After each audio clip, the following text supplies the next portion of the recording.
Sru kacarian marang aturira sang resi Kaneka putra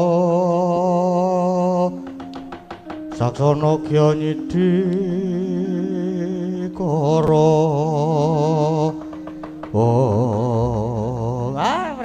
mrekencong Maruda yang pak pong Bu Bala kali cudhe sapa sing gawe Adi Guru keparengan didateng ingkang raka ing sithik pangudal-udal lan para putra-putra dewa dipun kanthi wonten papan dunungipun Bagong menika wonten wigatos menapa Adi Guru senajan ingkang putra penyarian ugi cumadung dawuh rawuh ingkang putra Punendra ki cumadung dawuh kula inggih nyadong dawuh Rama Pulun kula inggih nyadong pangandikan ulun Kakang Narada marmane ulun tedhak utawi Humyang Marcapada marepake ungganing Bagong krana nalika semanten nampi dawuh dipun timbali Kakang Ismaya lumantar pameling dene suraosipun Bagong kalenggan menika gadah gegayuhan badhe mbangun desa nanging wonten syarat lan serananipun Bagong badhe mbangun desa lajeng srananipun menapa Adi Guru? Bagong nyuwun supados kula maringaken wujudipun plemper tangga jiwa lan jambu depa nirmala. Monggo menika daharenipun para dewa ingkang lah nggih. Lajeng paring Adi Guru maringaken apa mboten? Dereng Kakang. Nanging perkawis menika malah saged kula kangge pancatan anggen kula badhe ngendhih dhateng Kakang Semar. Loh, malah kangge pancatan ngendhih Kakang Semar niku pripun Adi Guru? Nggih.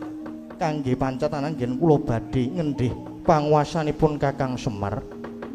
Pramila kula badhe minangkani panyuwunipun Bagong nanging srananipun Kakang Semar kedah nyembah dhateng ulun. Loh.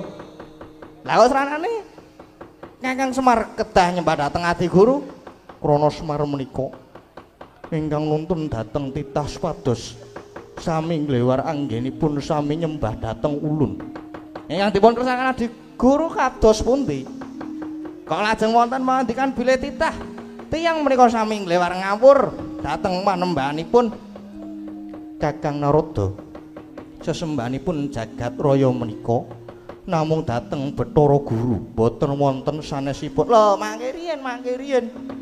Sesembahanipun jagat raya menika inggih dhateng ingkang nyipta jagat raya saisine. Inggih menika Gusti ingkang Maha Agung, ingkang Maha Suci. Lah kok ta inggih namung Bathara Guru panguwasa tunggal donya prapteng akhir.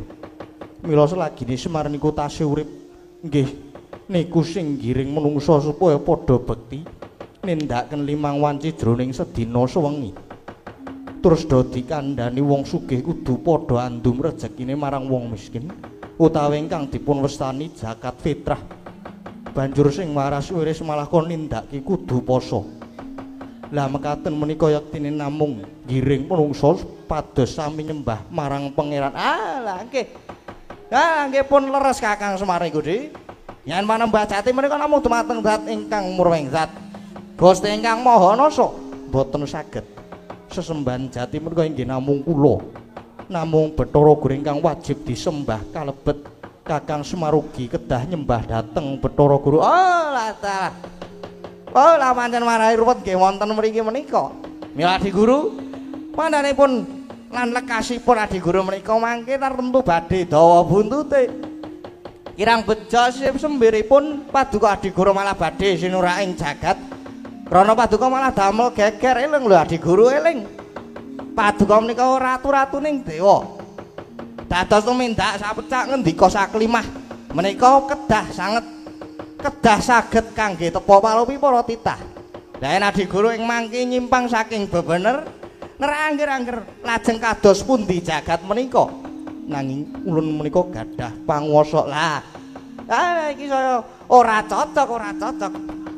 Ora sarujuk leres Adi Guru nggadahi panguwasa niku leres. Nanging panguwasa niku mboten kangge nguasani. Nanging kangge ngayomi tur malih Adi Guru. Kakang Semar menika kadang werda Paduka. Lah kok sedulur kok nyembah karo sing kowe enom. Mula ya lumrahane anak-anake Kakang Semar ora trima kalebet kula. Perkawis menika kula mboten sarujuk. Dados yen wonten menapa-menapa kula tunggak waru tunggak dadap ora melu-melu ora melu nggarap. Dados Adi Guru mangke nampi welaking nampi wewelak mangsa nggode Adi Guru. Caca muntaplir genetap netra kocak ngundarandir.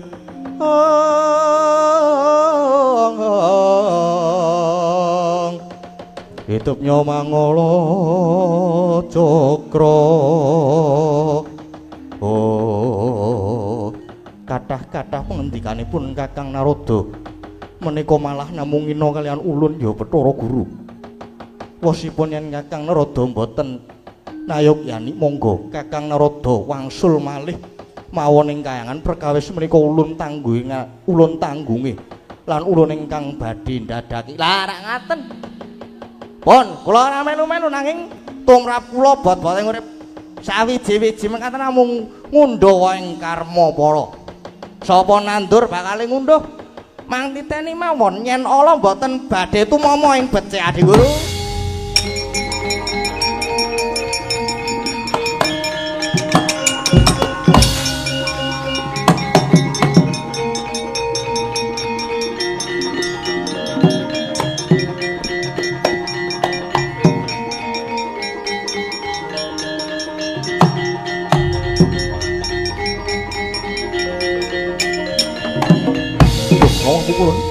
Menika Pungulun Narada malah lajeng oncat. Inggih. Wowu Kulun Narada sajaipun mesgul penggalih. Ya wis ben ingkang baku Bagong wis wani murang tata marang ulun. Kita kabeh wae supaya padha merepeki marang Garing Petruk Bagong. Babarna sirnakna pisan malah Kakang Semaruga bandanen. Samangka banjur digawa munggah ning kayangan cemplungke ana ing kawah Candra Dimuka. Inggih. Ngesaken dawuh nyuwun pamit nyuwun pangestu. Kula inggih nyuwun pamit nyuwun pangestu. Inggih kula nyuwun pamit Pungulun kabeh wae ingkang padha sutiti ati-ati.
bawaning kang sinungwati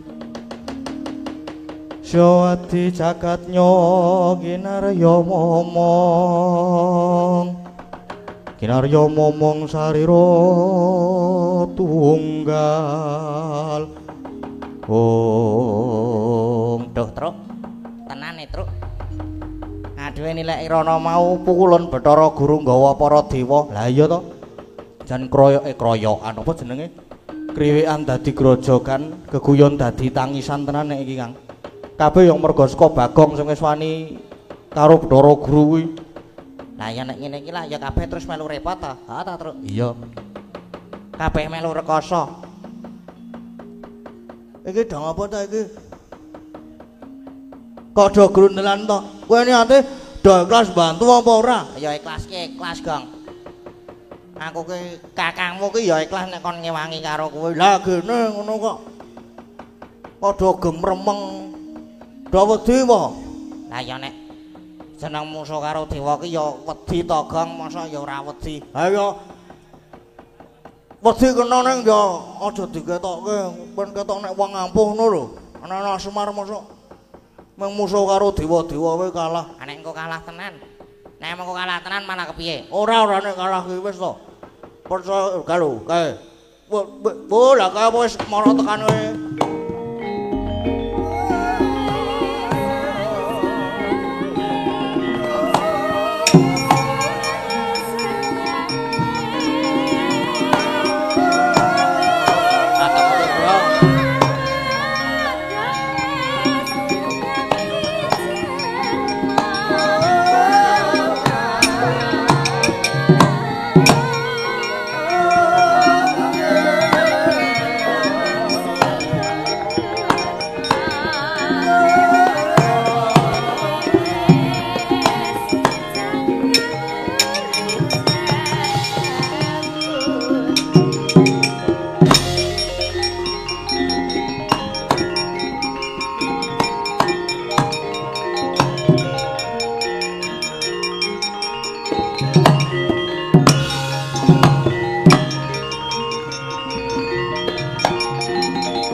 Dewa-dewa wis tekan ngene iki. Wis pokoke ditekati wae, tekati ngewangi Bagong. 3 vs 3 imbang iki. Aku tak musuh karo Bathara Indra kae sing dedeke gagahe meh padha karo aku. Aku tak musuh karo Bathara Penyarian sing padha cilike. Engko lah Bagong kepiye? Aku wis ben musuh sing mrengangah kae, Rama Dipati, srapopo. Kae dewa tukang jabut nyawa. Tak ladenane padake. Iki Punakawan ing atase mung titah nanging lha kok padha ninggal tata krama. Nyatane Bagong malah wani nantang Rama Pukulun Bathara Guru. Yo anggepe apa Punakawan iki? Oh la dalah. Sajake doani tenan karo dewa. Jabut nyawamu wis ben ayo dadi wanene. Nek perlu rasah basa iki ngopo basa barang Punakawan? Anggepe apa karo dewa kok tanpa tata krama wis ben ora perlu ndadak ngajeni karo dewa. Anggepe apa adikku Bagong duwe kekayaan utama bakal bangun desa kok Bathara Guru ora trima bapakku Semar malah kok nyembah karo Bathara Guru. Anggepe apa anak-anake sing ora trima truk wis rasa ndadak kesuwen rasa nganggo tantang-tantangan gek gelut wae. Wah ya wis ngono ki ditekati wae. Ayo Gong diperangi digeluti Gong. Oh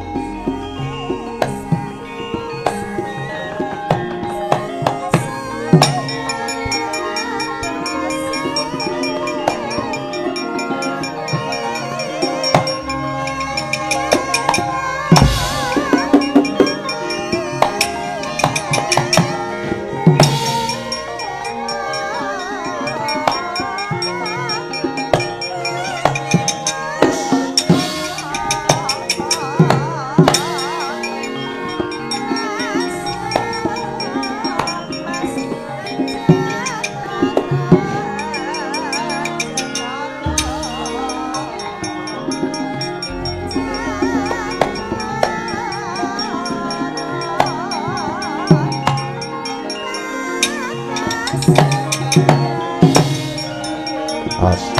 Ayo.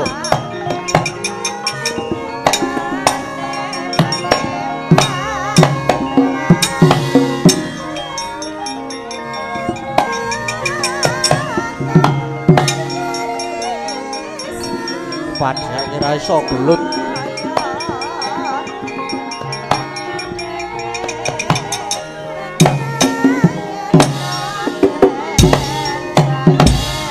Sambato.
Kepala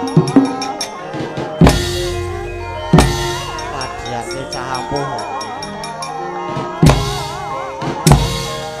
Sermati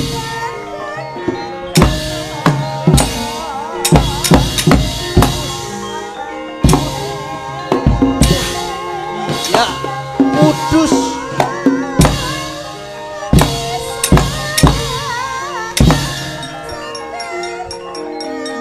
ayo maju rene Petruk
ya Truk ya. Adiwa.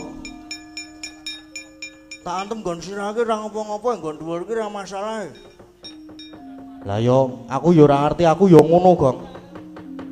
Wis mempeng lek ku ngampleng bres. Lah kok kaya tanganku ki mandek lecekilan saka sirah. Ha apa? Aku ora memperhatikan iki mau. Kang Gareng kowe Kang Gareng. Aku ya padha kaya ngono kuwi.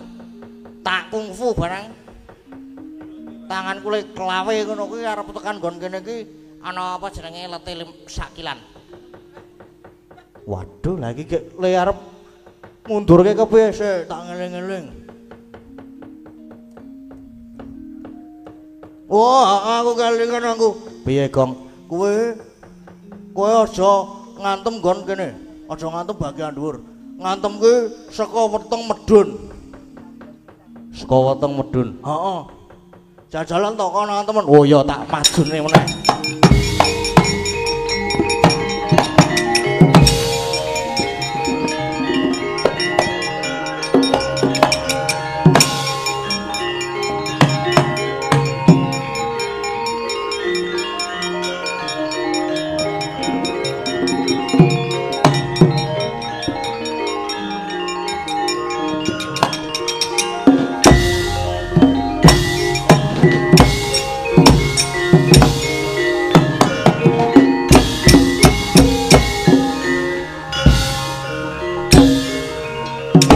Kowe.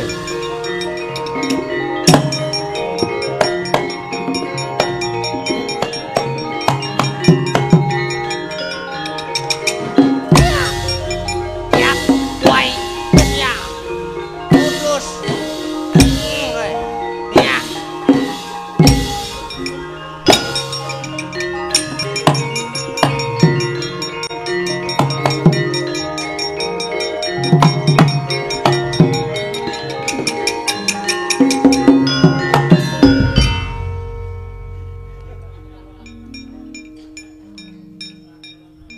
Kang. Kang. Kang. Kang. Kang. Kejabut nyawamu boleh. Kang. Kang.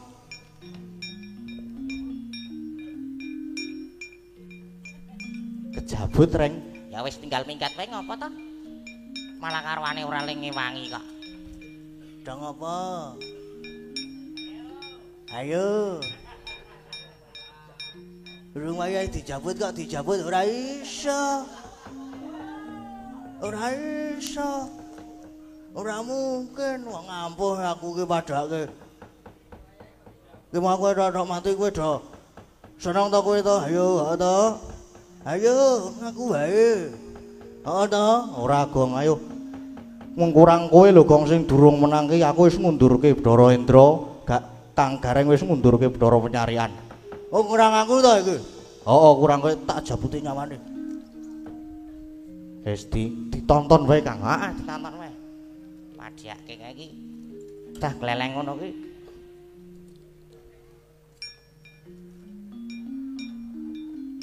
Medun Mas. Iso ora kok iso urip kleru jabut. Kleru jabut kowe. Wah ketoke wis tak jabut nyawane. Hanyatane wae Mas. Yo. Iso urip, Bro. Padake kowe iki jabut iki sesuk ajar sik. Ajar sik sinau sik sing bener. Wis kadu mlebu awakku blus mertu kok rasamu nyawa. Lho isin to? Isin aku Mas. Tak contoni kok ngene. Apa kowe iso wae? Waduh.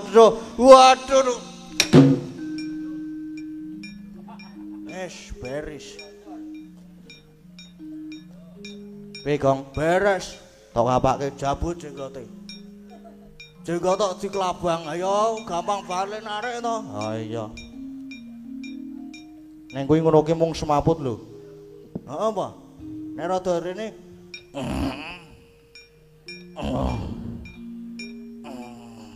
Waduh. Gong kowe ngopo e, Gong? Ora engko. Apa jenenge? Kaset aku kuwi. Nang kok rada ana grenjel-grenjele iki apa ya, Truk ya? Mulane kok gek digorono wae mesake kanca-kancane lu mundur done kono kok kuwi nang kono dhewe. Syarat wae, Bro. Rene Mas. Oh, Bagong iki kejem tenan nek Bagong iki. Anarkis e Bagong iki. Ayo rono. Waduh aku wis ora iso ngopo. Wis ayo to. Ora ngayal to, kandhani kok. Oke. Aneh. Oke. Ayo rono yo. Ora ngayal to kowe iki.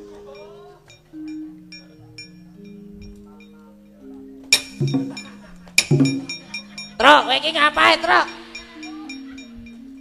Yo rekane iki niroke Bagong aku ki. Waduh aku lara kabeh awakku. Ayo Rana. Iki sarana apa nak jabut jenggotmu meneh kowe. Wah ya tak mundur. Madake kene iki cah ampuh ya, Bro. Sembena ayo ndi dewa ndi meneh sing arep maju perang musuh Bagong.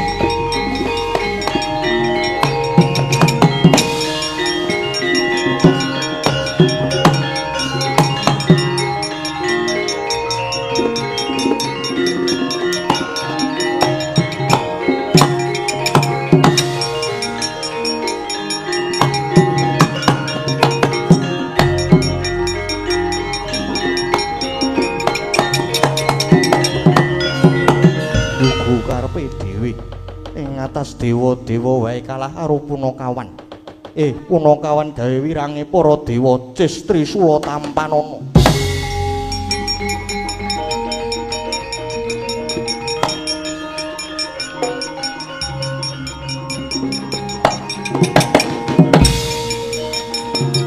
Kowe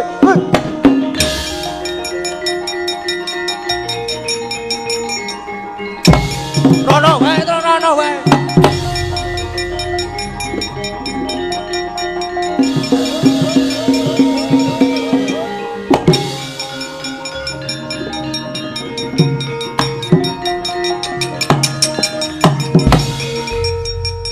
Ngopo Gong? Sumpah serembane iki. Ngopo kowe iki? Sapa jenenge? Sapa? Matur karo Bapak alon-alon. Nggih, sugeng dalu, Pak. Piye Bagong?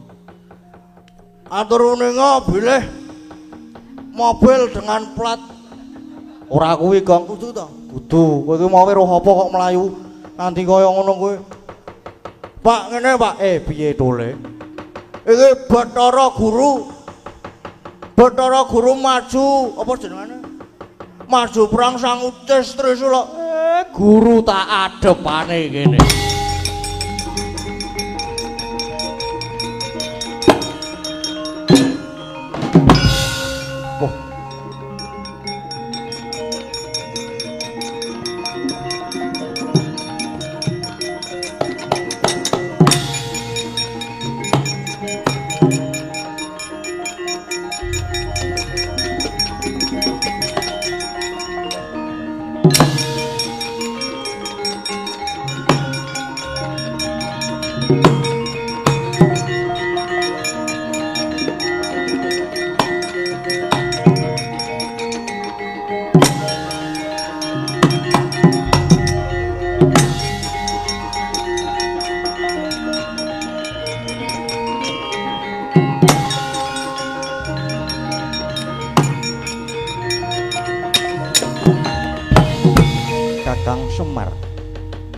Yen saiki basaku tak jabel lan pancen kabeh wis tak dadaki.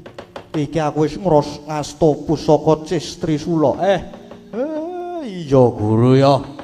Kowe saiki ngadepi marang aku nggawa Cis Trisula.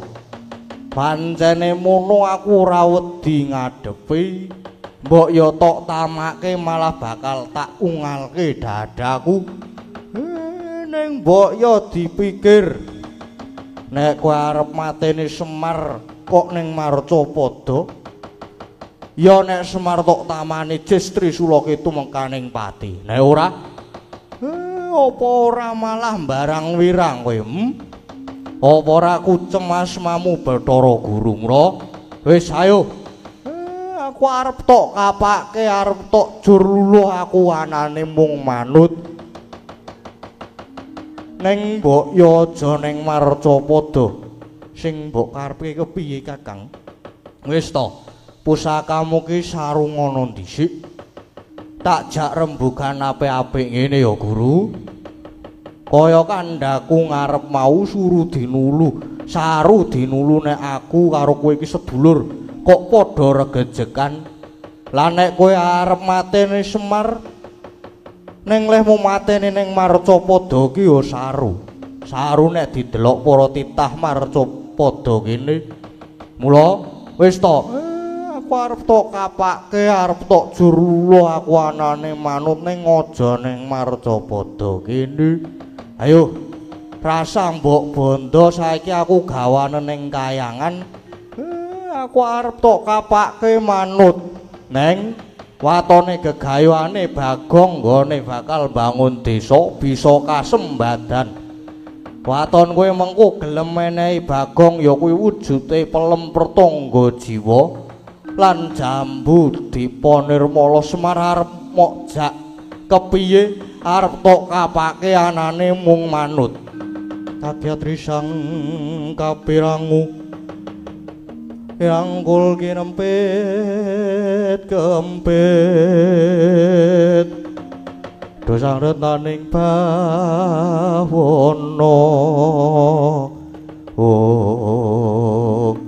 menapa menika saestu Kakang Semar. Aku wong tuwa dasare aku ya dulurmu tuwa. Aku ora goroh malah ora mung aku sing mbok goneng kayangan anakku gareng karo Petruk iki mengko sisan ben melu ning kayangan. Lho, Truk. Awake dhewe arep dijak ning kayangan karo bapak. Lah terus kingkuk Bagong kepiye? Bagong ben ditinggal ning kene. Mergo Bagong lagi duwe gegayon arep bangun desa. Oh, lah mangke terus gara-garane pripun, Pak? Gara-gara ki lak sing penting tetembangan to. Mau gareng karo Petruk wae nunut ning kayangan. Nunut ki ora masalah. Wo, Gong. Piye, Gong? Kowe ditinggal dhewe iki kepiye? Ya nek pancen do tegelenan ya kono tak ayane dhewe. Guru wis ayo ora usah dadak kesuwen. Kanthi anakku munggah ning kayangan karo anakku gareng karo Petruk monggo Kakang Semar.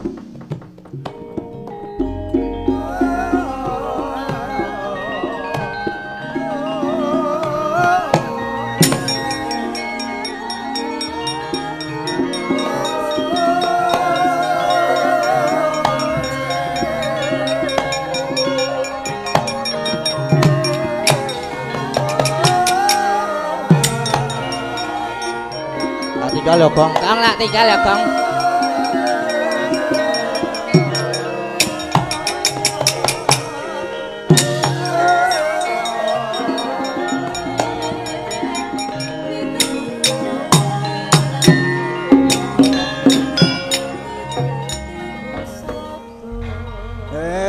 Tinggal meneh. Rumangsaku kok ket mau gur ditinggale. Alah ora melu gara-gara mengarep njaluk apa pelem karo jambu kok angele ora jamak. Kok ya tinggal-ngel mentok uripku ki wong ya aku duwe gegayuhan sing apik, aku ki duwe apa jenenge rencana sing kira-kira ki bisa membuat para masyarakat ki do seneng kok ya dadak tinggal-ngel ki. Kok kaya ngene to apa jenenge pacobane Bagong kok abot banget ta iki. Aku ki ketoke rumah aku ora tau kleru nek karo dewa ki ora tau duwe salah. Lah kok nganti dinggal-ngel kaya ngene. Bapak karo kakang-kakangku derdunggaken ning kayangan. Mbok arep dingapake nek kok saka pirasate Bagong kok punya pirasat buruk ya. Neng sing jenenge apa jenenge duwe gegayuhan ki ora kena apa jenenge langsung terus nglokro mbasan ora ketemu dalane terus trima wurung wae. Wah aja kuwi dudu jiwane Bagong. Bagong ki cah ampuh. Ana nek ngene iki nek dhewe ya mumedhase aku. Sek bapak ki duwe sedulur tunggale ki 3. Sing nomor 1 ki ana Siwa Tejomo ya Wataga kae. Wah, ana. Aku entuk ide cemerlang nek iki. Iki umpama aku sowan ana nggone Siwataga iki nek njaluk bantuan ngono kuwi karo ngejokke proposal ki kira-kira ditampa apa ora karo Siwataga kuwi.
Anjra ingkang puspita rum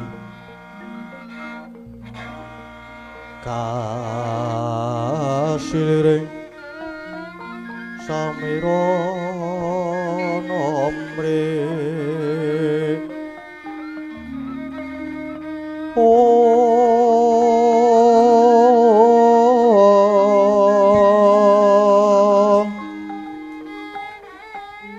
Sakar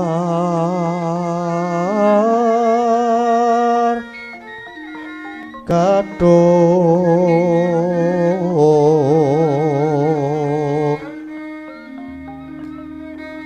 ko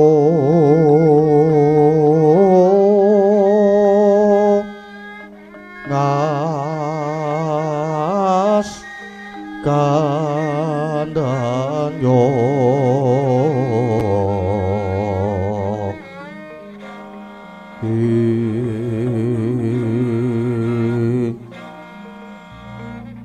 maweh raras retnaning griya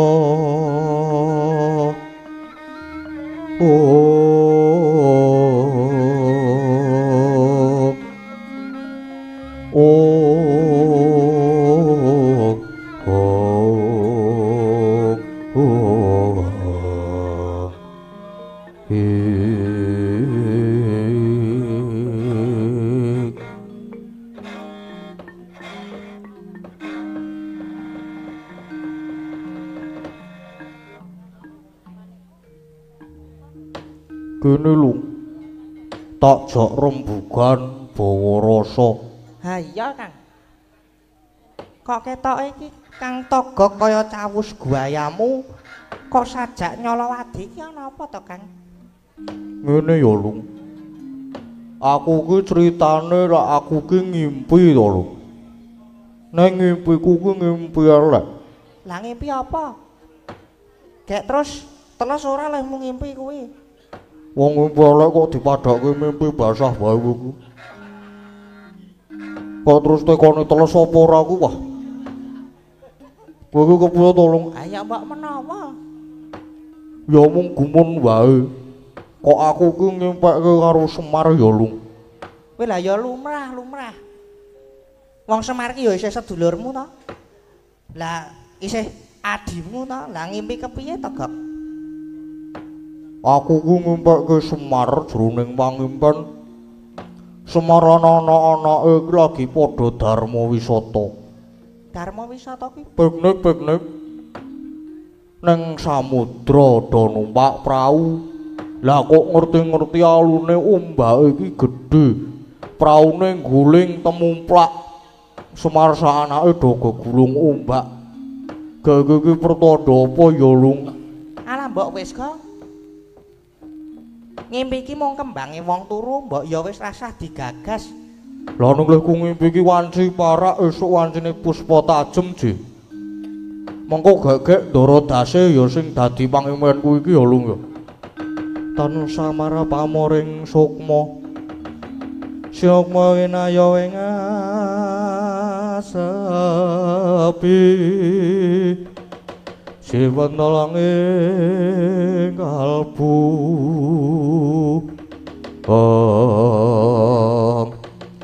Ora ya kepiye wae Semar ki sedulurmu nom.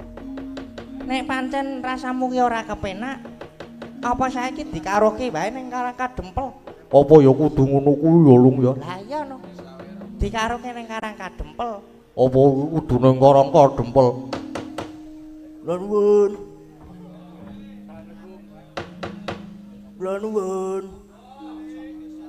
Sapa Lung kae Lung tilake lho? Sinten nggih? Kula nuwun.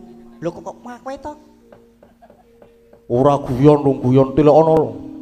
Sinten nggih? Kula. Kula sinten? Kula nuwun. Kula nuwun. Assalamualaikum. Sinten? Kula. Kula sinten? Kula nuwun. Konon mlebu mbane marahe emosi. Mang mlebet mriki Mas sinten niku mang mlebet mriki mboten napa-napa.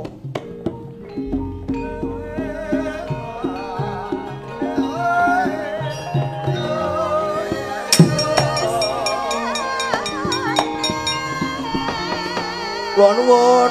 Monggo mlebet, Mas.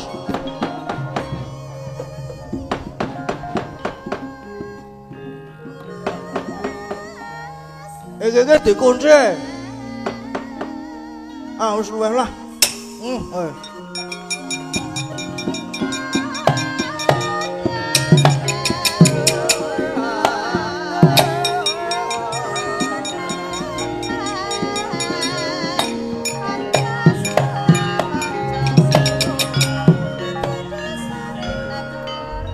Rawange rasa dibuka wae. Ora pun Bagong to. Heeh. Wah kok ki lawang geser, Gong. Tok surung arep tekan sok bodo ora bakal kebuka. Lah kok lawange wis geser, gone Semar wae lawang wae disurung sithik ambruk. Ora wangun blas nang kene lawang geser. Oh, piye slamet to, Gong tekan kene? Heeh, slamet. Kok dhewe iki? Ah kadang wis ndek kanca aku saiki. Aku ora duwe kanca ki kepiye? Iki mau kuwi dadi kuwi tak critani ya wae ya. Yo. Aku kuwi lak duwe gegayuhan. Oh. Aku kuwi duwe gegayuhan ya kuwi mbangun desa. Terus aku ngrawuhke bapak karo Kang Gareng karo Petruk. Terus sak kono ewang-ewang mergane sing dadi apa jenenge syarate gegayuhanku kuwi ben iso apa jenenge lancar ben iso sukses ki kudu nganggo pelem pertangga Jawa karo jambu mangli. Anu sapa? Jambu Dipanirmala. Ngono, lah ku lak ya nggone para dewa to, Gong. Ha iya. Terus bapak takon apa jenenge? Ngundang Bathara Guru. Karo ndemok kunjungan kene iki terus Bathara Guru mak clorot medun nang nggon aku mau. Oh, terus lah kowe tak tembung pelem karo jambune kuwi mau tak tembung. Diparengke apa ora? Ora ning malah apa jenenge digelem marengke nek bapak kuwi wis nek bapak kuwi gelem nyembah karo Bathara Guru. Lah kok kaya ngono kuwi? Lah aku kan sing sebagai anak ragil kan ora trima to. Wogok. Iya ya bener nek ora trima. Terus kepiye? Ah terus dadi Sulaya rembug. Terus dadi geger kriwikan dadi grojogan geguyon dadi tangisan kaya ngono kuwi. Oh lah terus aku Semar karo kakang-kakangmu Gareng Petruk kuwi do nendi? Iki dadi gawa ning kayangan terus mbok arep dikapake nang ketoke Bathara Guru kuwi ngajawatine kakane Semar. Gak arep ketoke mung arep dicemplungke nang kawah Candra Dimuka. Lha kok kaya ngono kuwi? Lah terus saiki karepku piye? Ya karepku kuwi nulungi lah sae-saesane ning aku ya wis ora aku kuwi ya mung derajate Bagong ora duwe kekuatan apa-apa. Mulane terus aku sowan mrene iki arep njaluk pitulungan karo Watagok. Ngono, Gong. Heeh, anu nggih anu iya. Aku ki wis melas kaya ngene iki mau teka kono tekan kene ngepit. Lek ku nyolong gone bakules degan. Kuwi dadak doyak-oyak sik. Apa ora ngenes tenan to aku kuwi wae.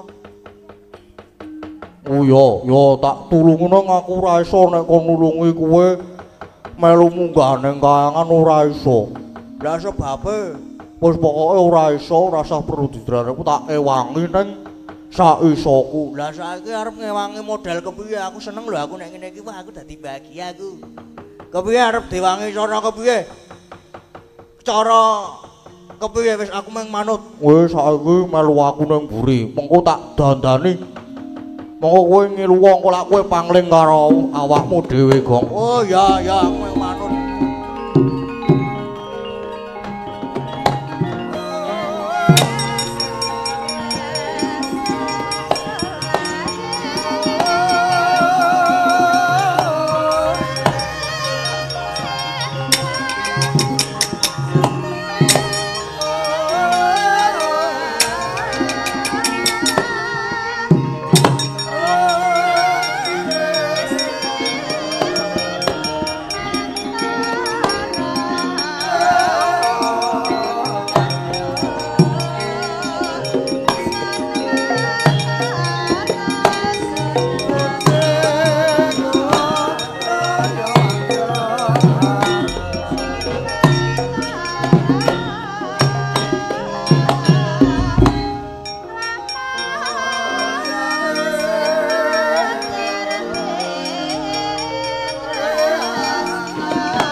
ngisor kowe wani lungguh sejajar karo Arden Harjuna.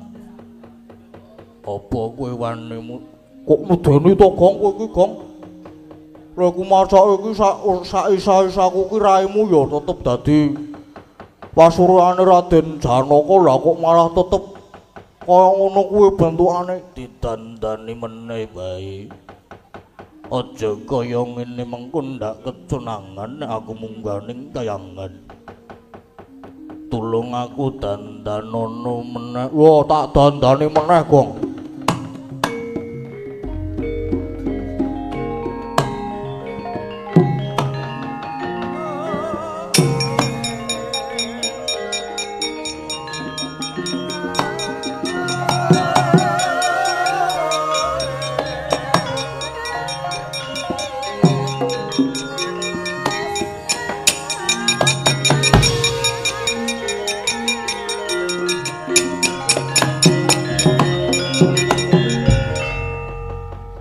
Satriang Madukara Raden Arjuna Sasrabau.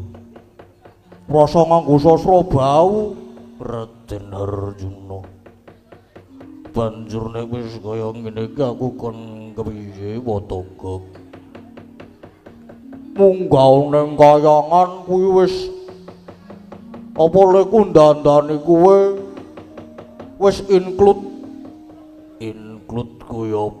Include wis termasuk apa jenenge kadigdayan.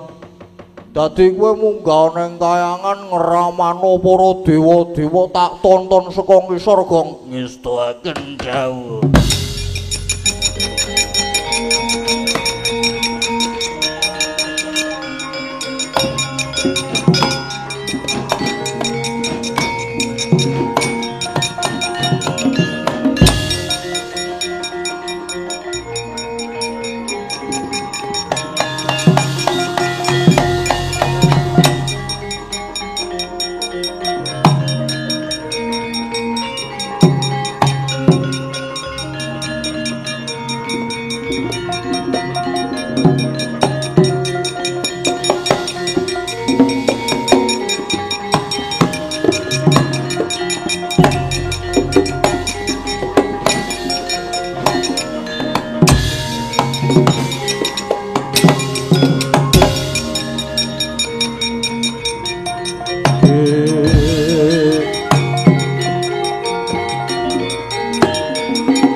kayon kati upeng angin sumyak swaraning karengyan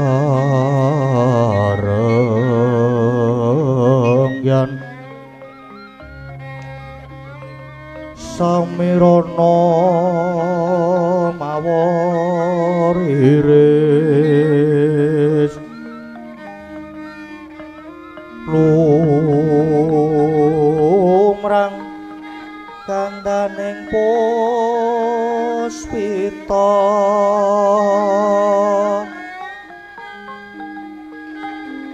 ae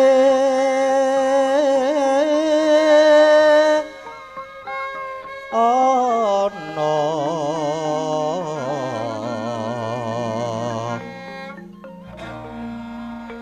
titi sonya madya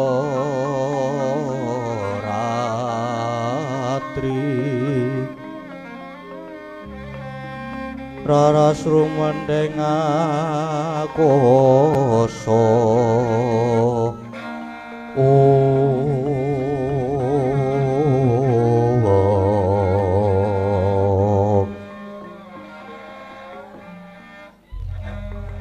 bocah bajang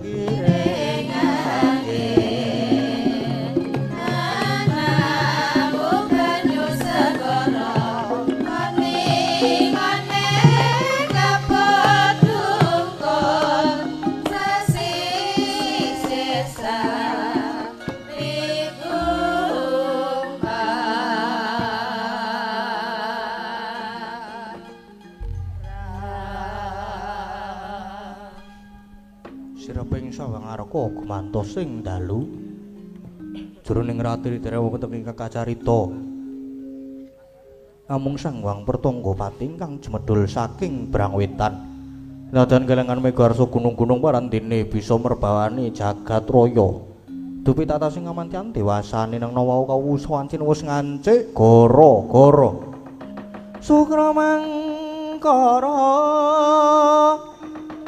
tumpak menda tete kaloba sumawar cita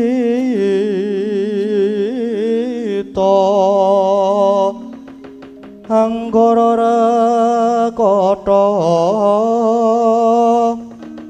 Buddha Maeswaraspati mintuna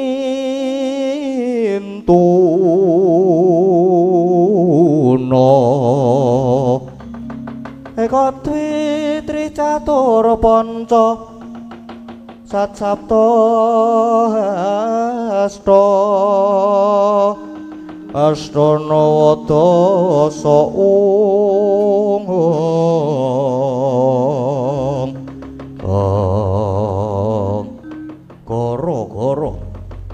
gara-gara ing jagating pakliran sakti amung kromati mijilira parpat punakawan Kilora Semar Garing Petrus mawana Kilora Bagong ingkang samya gegojekan madyaning Ngara Ramba alon arire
Hey there.